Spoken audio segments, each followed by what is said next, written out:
Champion trophy Pakistan host नहीं कर रहा, ये हिंदुस्तान होस्ट कर रहा है। अच्छा। मेरी बातें सच हो गई हैं। जो मैंने आपको कहा था कि सेमीफाइनल भी दुबई में होगा और फाइनल भी दुबई में होगा, आपने बना हुआ कजाफी स्टेडियम तोड़ दिया, अरबों रुपया उस स्टेडियम के ऊपर लगा दिया। जाओ, फिर आपको शर्म आनी चाहिए कि फाइनल भी उस कजाफी स्टेडियम में नहीं होगा। पाकिस्तानी अब तक ये उम्मीद लगाए बैठे थे कि अगर ऑस्ट्रेलिया सेमीफाइनल मुकाबले में भारत को हरा देता है तो फाइनल मुकाबला पाकिस्तान के गद्दाफी स्टेडियम में होगा। लेकिन भारत ने जैसे ही ऑस्ट्रेलिया को सेमीफाइनल में हराया, शहबाज को सदमा लग गया। हालांकि पाकिस्तान के क्रिकेट प्रशंसक तो भारत की जीत पर खुशी जाहिर कर रहे हैं। ऑस्ट्रेलिया को बताया कि भाई असल बाप रियल क्रिकेट और फादर जो कौन है वो भाई इंडिया, जो दुबई में आया भाई उन्होंने तोड़ फोड़ के रख दी है। हार के उन्होंने ये सेमीफाइनल का मैच बाहर निकाल लिया, बल्कि उन्होंने ट्रॉफी बाहर निकाली है और उन्होंने बताया कि भाई हम रिवेंज लेना जानते हैं। विराट कोहली ने कमाल कर दिया यार, लताड़ के रख दिया। इनके बच्चों की टीम थोड़ी है, वो टीम है जो अनबीटेबल है। बांग्लादेश हो, पाकिस्तान हो, कोई हल्की टीम अफगानिस्तान की तो बात करें, ये तो वो प्लेयर्स हैं जो जनाब ये गिरे हुए मैच को उठा लेते हैं। ये तो मैच फिर भी वन साइडेड था। क्रिकेट का दादाजान जो है वो है टीम इंडिया। हम लोग कह रहे थे भाई पाकिस्तान के खिलाफ वो चलता है, मुझे लगता है कि ऑस्ट्रेलिया ने अपना निकनेम अब पाकिस्तान रख लिया है। अब इंडिया अगर फाइनल में है तो दैट इज 110% के भाई इंडिया चैंपियंस ट्रॉफी जीत चुका है। पाकिस्तान में हाल ये है कि जनता तो जनता, पाकिस्तानी क्रिकेटर्स भी भारतीय टीम और विराट कोहली की विराट पारी के मुरीद दिखाई दे रहे हैं। आप खुद ही सुनिए। एक हर्डल थी ऑस्ट्रेलिया जिसको वो पार कर चुके हैं, वो अब साउथ अफ्रीका या न्यूजीलैंड को नहीं छोड़ेंगे। इंडिया की तरफ आ जाएं तो वो बहुत प्रेडिक्टेबल होके ऑपोजिशन के अगेंस्ट वो सामने आ रहे हैं। वो अपनी बहुत ज्यादा स्ट्रेंथ्स पे खेल रहे हैं। ऑस्ट्रेलिया जो है वो उसके ऑपोजिट खेला है और वो मेरे ख्याल में मुझे लगता है कि वो एक बैकफायर कर गया उनको आज के मैच। कभी भी किसी चेज की बात करें तो आप कहते हैं कि yes you know it that he is going to put an impact. आज भी वही हुआ, प्लेयर ऑफ द मैच बने 84 की है। लेकिन वो स्टेज का मास्टर है, उसको पता है स्टेज कैपिटलाइज कैसे करनी है। He is a master. भारतीय टीम और विराट कोहली की तारीफ तो पाकिस्तान के कोने कोने में हो रही है, लेकिन पाकिस्तानी सरकार पैसों से भरा बैग पाकिस्तान से खिसक जाने को लेकर हैरान परेशान है। हो भी क्यों ना, आखिर 29 साल बाद पाकिस्तान को आईसीसी टूर्नामेंट में मेजबानी करने का मौका मिला था, लेकिन पाकिस्तानी टीम की करारी हार और भारत की लगातार विराट जीत ने सारे अरमानों पर पानी ही फेर दिया। Bureau report, Republic Bharat. Bharat ने सेमीफाइनल जीता तो सभी ने बधाई दी। इस बीच अमित मालवीय का, बीजेपी नेता अमित मालवीय का ये ट्वीट सामने आया जिसमें उन्होंने बधाई तो दी है ऑस्ट्रेलिया के खिलाफ भारत को जीतने के साथ ही उन्होंने ये भी लिखा कि कांग्रेस लॉस्ट अगेन। ये ट्वीट आप देखिए, India one against Australia in the ICC championship trophy और कांग्रेस लॉस्ट अगेन। ऐसा क्यों लिखा अमित मालवीय ने? दरअसल अभी कुछ ही दिन पहले की बात है, मैचेस चल रहे थे, यहाँ आईसीसी चैंपियंस ट्रॉफी चल रही थी और ऐसे में कांग्रेस की ही राष्ट्रीय प्रवक्ता हैं शमा मोहम्मद, उन्होंने पोस्ट कर दिया था और पोस्ट में क्या किया बता रहे हैं आपको। रोहित शर्मा को उन्होंने अनइम्प्रेसिव बताया था, अनइम्प्रेसिव कप्तान, अनफिट कप्तान बता दिया था। रोहित शर्मा को लेकर वो बॉडी शेमिंग करने से भी पीछे नहीं हटी थी। खिलाड़ी के तौर पर रोहित को उन्होंने अनफिट और मोटा बताया था। विवाद बढ़ने पर सोशल मीडिया पोस्ट उन्होंने डिलीट कर दिया, लेकिन जब उनसे दोबारा पूछा गया तो वो कहने लगी कि ये तो डेमोक्रेसी है और डेमोक्रेसी में इस तरह का बयान देने की इजाजत होनी चाहिए। लेकिन जब जीत हो गई तो कैसे अपनी ही बात से बचाव करती, अपनी ही बात को पलटती दिखाई दी शमा मोहम्मद। दोनों बयान आपको सुनवा रहे हैं। एक स्पोर्ट्स पर्सन के नाते वो थोड़ा ओवरवेट है, स्पोर्ट्स पर्सन के नाते तो वो बॉडी शेमिंग नहीं है।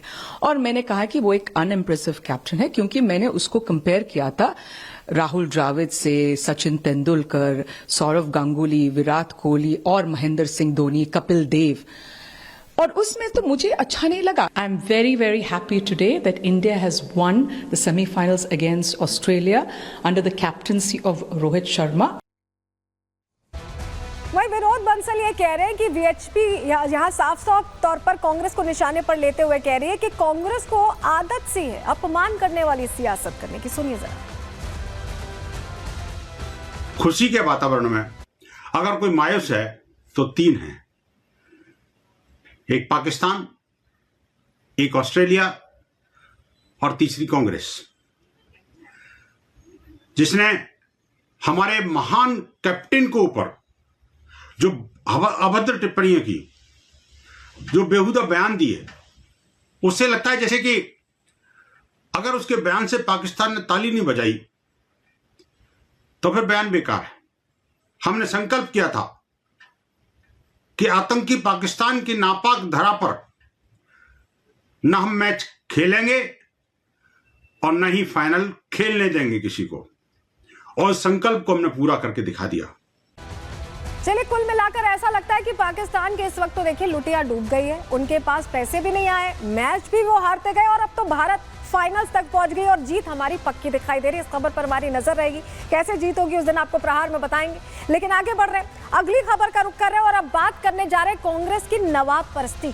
मध्य प्रदेश से खबर आई है, जानकारी आपके सामने रखते हैं। दरअसल मध्य प्रदेश में अब बड़े बड़े एक तरह से प्रवेश द्वार बनने जा रहे हैं।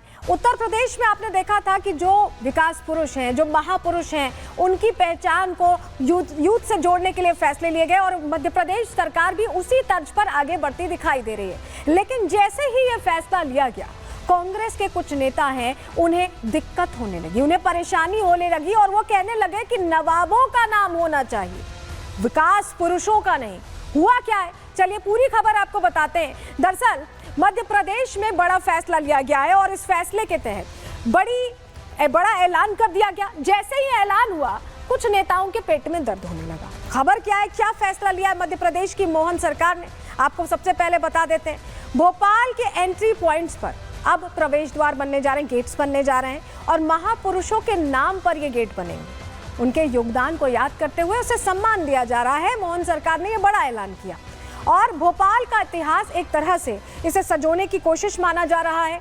भोपाल की पहचान शासकों से रही है और राजा भोज और विक्रमादित्य को प्रमुख शासक यहाँ पर माना जाता है, जिन्होंने भोपाल मध्य प्रदेश का एक तरह से पूरी तरह से नाम भी रोशन किया और कई बड़े बदलाव किए। इनके नाम से ही अब प्रवेश द्वार बनाए जाने की बात है और इन गेट्स पर स्वागत स्लोगन लिखा होगा और साथ ही शहर से जाने वालों के लिए आभार स्लोगन भी लिखा होगा। लेकिन जैसे ही ये बात हुई, कांग्रेस को दिक्कत हो गई। मोहन यादव ने क्या बड़ा ऐलान किया है, सुनिए मुख्यमंत्री को। इसकी पहचान हमारे अपने यहाँ के वीर शासकों से रही है। जैसे हमारी सरकार ने तय किया कि हमारी राजधानी का गौरवशाली अतीत है, उस अतीत को सामने लाने की आवश्यकता है। इसलिए राजधानी के द्वारों प्रमुख मार्गों पर ऐसे महापुरुषों के नाम जैसे राजा भोज, विक्रमादित्य इत्यादि के नाम से द्वार बनाए जाएंगे, जिससे भोपाल और मध्य प्रदेश का गौरवशाली इतिहास अपने आप में हमको पुनः उस दौर पर ले जाए, जिसके कारण से मध्य प्रदेश गौरवान्वित हुआ, देश गौरवान्वित हुआ। तो जैसे ही सम्मान देने की बात आई, वैसे ही कांग्रेस को दिक्कत होने लगी। भोपाल के प्रवेश द्वार से कांग्रेस को परेशानी होने लगी, बयानबाजी इसको लेकर तेज हो गई। कांग्रेस ने महापुरुषों के नाम पर ही सवाल उठा दिया। प्रवेश द्वार पर भी तुष्टीकरण की राजनीति करने से कांग्रेस नेता बाज नहीं आए। नवाबों के नाम पर गेट बनाने की मांग उनकी तरफ से रख दी गई। कांग्रेस ने नवाबों का योगदान याद दिलाना शुरू कर दिया। कांग्रेस ने मोहन सरकार पर कई आरोप भी लगाए और कहा कि मुद्दे को भटकाने की कोशिश हो रही है। महापुरुष का सम्मान कैसे मुद्दा भटकाना हो सकता है, यह अपने आप में प्रश्न है। रिपोर्ट इसी से जुड़ी आपको दिखा रहे हैं।